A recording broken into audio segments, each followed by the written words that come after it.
let's just talk about COVID. And what I would normally say to everybody is when COVID hit, uh, it is a physical health pandemic, but it is not just a physical health pandemic. Actually, this pandemic has three things.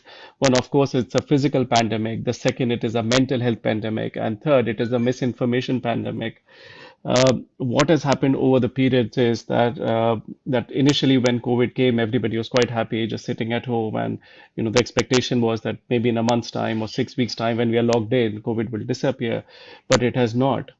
So what has happened afterwards is that the uncertainty. Now, nobody loves uncertainty. Everybody hates uncertainty. And with COVID, the uncertainty in our life has increased many folds. So whether it is about our own health or family's health or work or job or business or children's future. So the uncertain life has increased so much that more and more people are coming down with whether it's depressive symptoms or anxiety.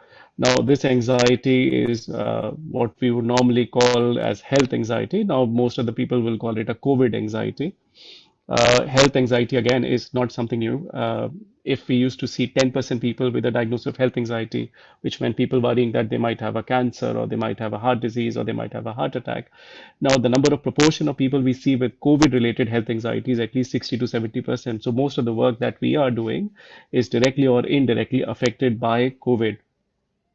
Now, the health anxiety is there because of uncertainty and what will happen.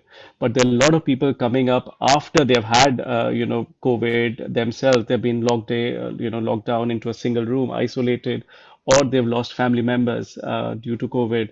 So a lot of bereavement and grief reactions that we are seeing. And of course, a lot of depressive symptoms because of lack of relaxation or happiness or going out and doing things. So we are seeing a lot of COVID anxiety, bereavement and grief reactions, and depressive symptoms. The vaccines add something different to this whole anxiety spectrum that we are seeing. Now, vaccine hesitancy has not been new. I belong to a generation where, pulse polio was started, pulse polio immunization program was started, and as a medical student, we were asked to go to villages and to give the drops, and we saw vaccine hesitancy there also. The difference being at that time, what we were seeing was that we could justify it by saying, so these are people who are undereducated, less educated, so they don't know.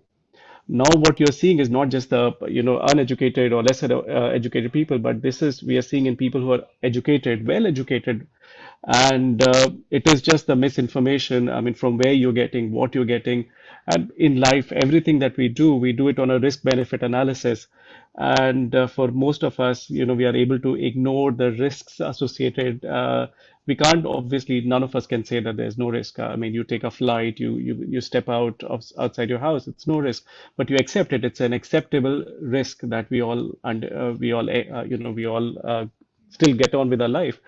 But this vaccine hesitancy is very, very difficult to explain and understand considering what people have seen happen in our country in April and May. So very, very surprised with what we are seeing. But as previous speaker was saying, it is not just a phenomena being seen in India. It is also being seen in elsewhere.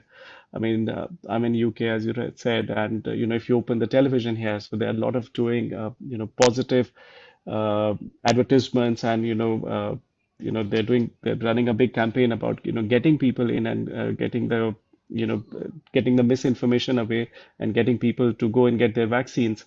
So it's not just a problem that is with India, but it's worldwide, and it's very, very difficult to comprehend.